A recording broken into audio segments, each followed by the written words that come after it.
Okay, we are now in part 2 of Liampo Time. Now, it's starting to act up. We just need to remove the cover. That looks yummy. What we just need to do is take our best friend Pong over here.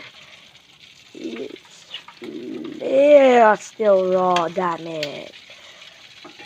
So, put it back.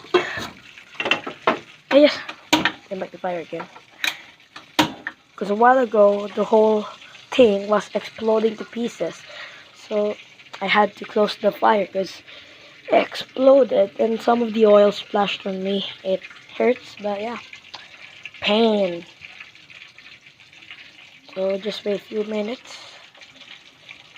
So yeah, what I'm gonna do is just cut the flipping stuff. I'm just gonna end part 2 here. What I'm gonna do is flip the Liampo up and down until it's done. I'm just gonna flip it up and down until it's done. So what I'm gonna do is